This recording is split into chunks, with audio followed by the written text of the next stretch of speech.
Welcome back to my channel. AP EAPCET EAMCET 2025 third ఫేజ్కి సంబంధించిన latest update అయితే రావడం అయితే జరిగింది. అయితే ఈ యొక్క థర్డ్ ఫేజ్కి సంబంధించి ఉన్నత విద్యామండలి నుంచి ఒక లేటెస్ట్ ఇన్ఫర్మేషన్ అయితే వచ్చింది.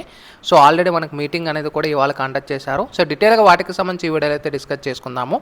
వీడియోలోకి వెళ్ళే ముందు ఛానల్ ఎవరైతే ఫస్ట్ టైం ఇచ్చేస్తారో సబ్స్క్రైబ్ అయితే చేయడం అయితే మర్చిపోవద్దు.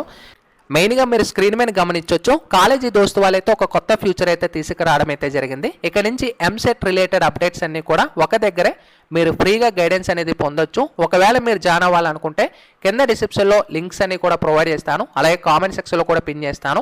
ఆ లింక్ని ట్యాప్ చేసిన వెంటనే ఏపీ ఎంసెట్ రిలేటెడ్ అప్డేట్స్ అన్నీ కూడా మనకు వాట్సాప్ గ్రూప్స్ అయితే చూపిస్తాయి. ఇందులో ట్యాప్ చేస్తే మీరు ఏ వాట్సాప్ గ్రూప్ జాయిన్ అయినా కూడా సేమ్ కంటెంట్ అయితే ఉంటుంది. అలాగే మనకి టీఎస్ కౌన్సిలింగ్ రిలేటెడ్ అప్డేట్స్ అన్నీ కూడా మీరు తెలుసుకోవాలనుకుంటే కింద మనకి చాలా వాట్సాప్ గ్రూపులు అయితే ఉంటాయి.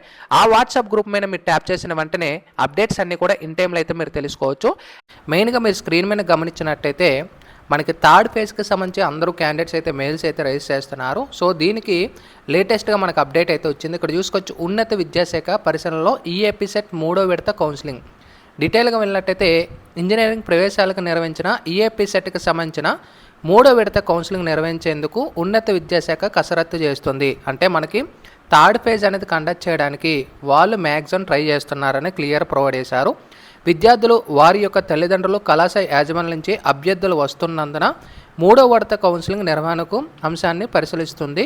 ఈ మేరకు ఈఏపీ సెట్ కమిటీ సోమవారం అంటే ఇవాళ అయితే మనకి ఆల్రెడీ కమిటీతో ఉన్నత విద్యామండలి సమావేశం అయితే అయ్యిందనమాట. అయితే మనకి ఇది నిన్న అప్డేట్ అయితే వచ్చింది. ఆల్రెడీ వాళ్ళ మీటింగ్ అనేది కూడా మనకి కండక్ట్ చేశారు. ఇంకా 3వ విడత నిర్వహణపై ఈ సందర్భంగా ఓ నిర్ణయం తీసుకున్నది. అయితే కౌన్సిలింగ్ నిర్వహించిన తర్వాత సాఫ్ట్వేర్ సంస్థను కూడా సో వాళ్ళ యొక్క అభిప్రాయాలు కూడా తీసుకోవడం అయితే జరుగుతుంది. సో మొత్తానికి మనకి థర్డ్ ఫేజ్ అనేది కౌన్సిలింగ్ అనేది కండక్ట్ చేసే అవకాశాలు అయితే దీన్ని బట్టి అయితే మనకు కనబడుతున్నాయి. సో మనకి రేపు ఎలాంటి ఇన్ఫర్మేషన్ వస్తుంది అనేది వెయిట్ చేయాలి. ఎందుకంటే ఇవాళ మనకి మీటింగ్ కంప్లీట్ అయింది కాబట్టి సో దీన్ని బట్టి మనకి థర్డ్ ఫేజ్ అనేది ఎప్పుడు ఉంటుంది అండ్ ఒకవేళ ఏ నిర్ణయం తీసుకున్నారో అనేది కూడా కంప్లీట్ ఇన్ఫర్మేషన్ అయితే వస్తుంది. సో స్టూడెంట్స్ ఎవరైతే వెయిట్ చేస్తున్నారో వాళ్ళందరికీ కూడా గుడ్ న్యూస్ అని చెప్పుకోవచ్చు ఈ యొక్క వార్త బట్టి కూడా. సో ఇంకా ఏమైనా ఫర్దర్ ఇన్ఫర్మేషన్ వస్తే మీకు ఇన్ఫర్మేషన్ షేర్ చేస్తాను. Sign up bye friends. Thank you.